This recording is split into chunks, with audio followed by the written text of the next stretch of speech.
हमारी पहली एक फ्रेजल वर्ब है रैम इनटू।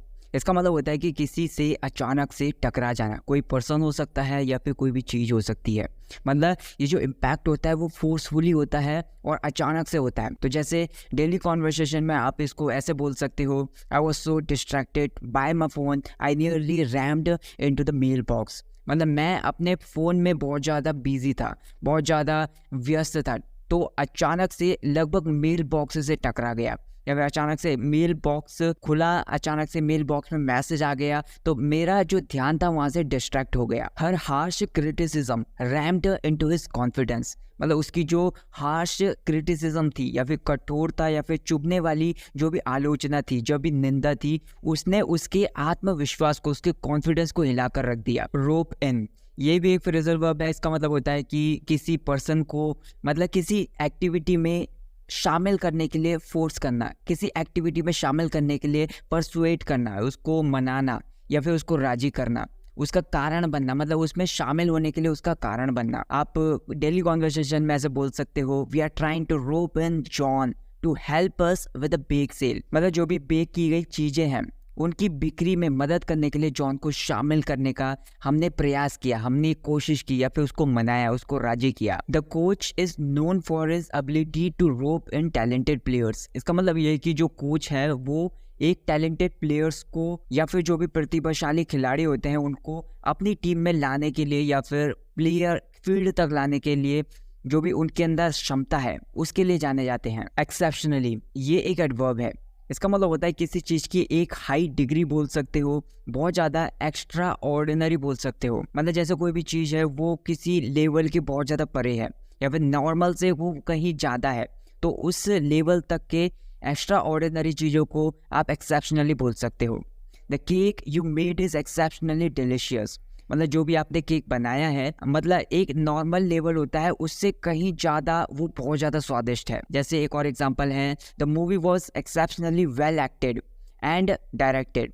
मतलब जो भी मूवी थी, जो भी फिल्म थी, वो एक अच्छी तरीके से एक्टिंग की गई है उसमें, और उसका जो डायरेक्शन हुआ है या फिर जो भी निर्देशन हुआ है वो नॉर्मल से बहुत ज़्यादा अच्छा हुआ है। बीइंग अंडर कंट्रोल, ये एक इडियम है।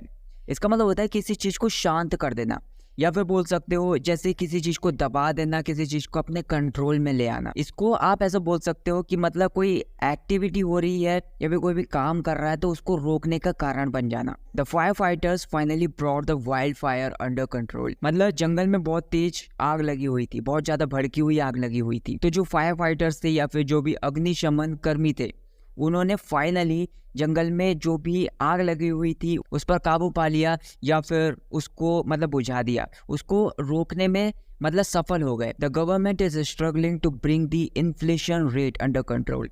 मतलब जो गवर्नमेंट है वो इन्फ्लेशन रेट को नियंत्रण में, उसको कंट्रोल करने में बहुत ज़्यादा संघर्ष कर रही है या फिर बहुत ज़्यादा स्ट्रगल कर रही है। रेज एट, ये एक फ्रेजल वर्ब है। मतलब किसी पर्सन के अंदर किसी चीज़ को लेकर या फिर किसी पर्सन को लेकर बहुत ज़्यादा गुस्सा भरा हुआ है, तो उस गुस्से को उसके सामने शो करा देना।